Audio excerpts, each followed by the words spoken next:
At first glance, Iran looks like just another country in the Middle East. But switch to an elevation map and something unusual appears. Iran isn't surrounded by open land, it's surrounded by walls. Mountains, deserts, and enormous distance. Geography turned Iran into one of the hardest places on Earth to invade. For thousands of years, powerful empires have looked at Iran on a map and assumed conquering it would be straightforward. Many of them learned the same lesson the hard way. The land itself fights back. Iran's geography creates 4 major obstacles for anyone trying to cross it: mountain walls, hostile deserts, enormous distance, and very few usable routes. And once you see how those pieces fit together, Iran starts to look less like a country and more like a fortress built by nature.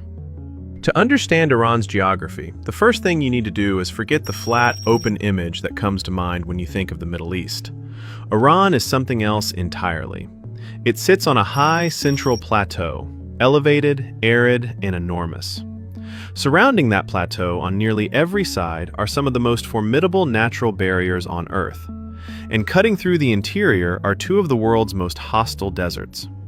The key factors are 4: mountain barriers to the west and north, vast deserts at the center, enormous territory that creates distance, and very few usable invasion routes.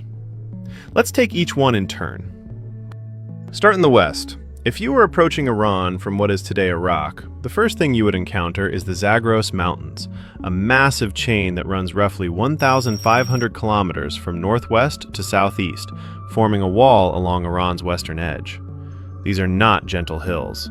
The Zagros rise steeply, with peaks regularly exceeding 3,000 meters.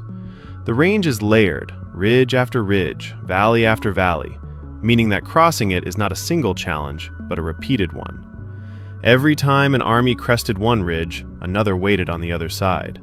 Imagine trying to move thousands of vehicles, supplies, and personnel through narrow mountain passes, one column at a time, while the terrain funnels you into predictable choke points. The mountains don't need to fight. They just make everything slower, harder, and more expensive. Now look north. Along Iran's northern edge runs the Alborz mountain range, separating the interior plateau from the Caspian Sea coast. The Alborz are even more dramatic in places.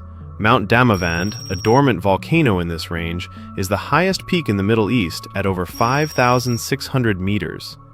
This northern wall effectively closes off easy access from the Caspian direction.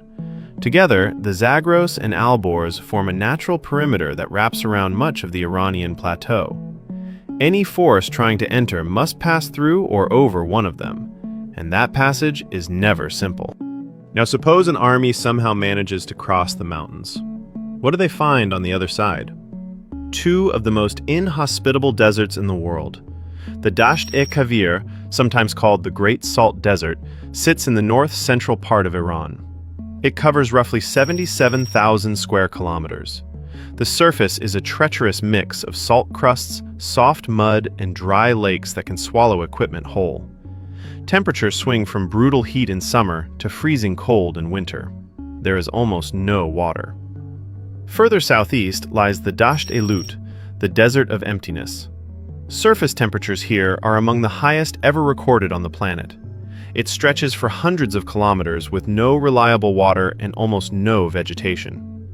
These deserts don't just make travel uncomfortable, they make logistics nearly impossible. Any large force operating in or near these regions faces a constant, nagging question. Where does the food come from? Where does the water come from? How do you maintain supply lines across hundreds of kilometers of salt flat? Historically, this is where many invading forces began to unravel, not from enemy fire, but from the land's quiet refusal to support them. There's another factor that maps reveal when you zoom out. Iran is very large. It covers roughly 1.6 million square kilometers, larger than Western Europe. This matters because of what strategists call strategic depth. Simply put, even if an enemy force crosses the border, they still have a long way to go. Iran's major cities, Tehran in the north, Isfahan in the center, Shiraz in the south, are spread across the plateau, separated from the borders and from each other by significant distances and difficult terrain. There is no obvious target sitting conveniently near the border. The size of the country multiplies every other geographic problem. More distance means more supply lines. More supply lines mean more vulnerability. And stretched campaigns have a way of breaking armies. All of this geography funnels invaders into a small number of usable paths, and each one comes with serious complications. From the west, through what is today Iraq, forces must cross the Zagros passes. This was the most historically common route, and even here, the mountains dictate where armies can travel and how fast.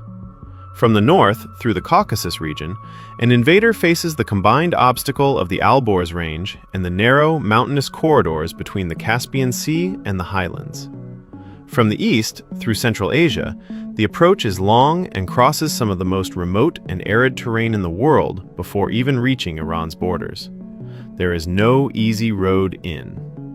Every direction offers the same answer: distance, elevation, and desert. None of this made Iran impossible to conquer. History is clear on that. The Macedonian campaign under Alexander reached Persia.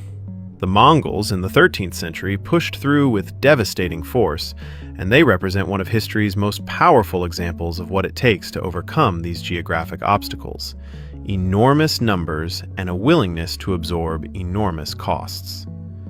But notice what that tells us. Even the Mongols, perhaps the most formidable land force in history, found the conquest costly and difficult. For most powers throughout history, Iran's geography set the price of invasion very high. High enough that many campaigns were abandoned or never seriously attempted. Geography didn't make Iran invincible, it made conquest rare and expensive. Here's the broader lesson. Geography doesn't write history by itself. Human decisions, leadership, technology, economics, all of these matter enormously. But geography shapes what is possible. It sets the terrain on which every other factor plays out. The Zagros and Alborz ranges slow movement and channel it into choke points. The two great deserts punish logistics and exhaust supply lines. The sheer scale of the country turns every border crossing into the beginning of a much longer journey. And the limited routes ensure that there are no easy answers. Long before modern borders were drawn, geography was already doing this work. The mountains didn't choose a side. The deserts had no allegiance. But together, they created a set of conditions that has quietly shaped Iran's fate for thousands of years. That's what geography does. It shapes what is possible. And in Iran's case, it has been doing exactly that for a very long time. That's the geography effect. If you found this interesting, subscribe for more. The map of the world has a great deal more to say.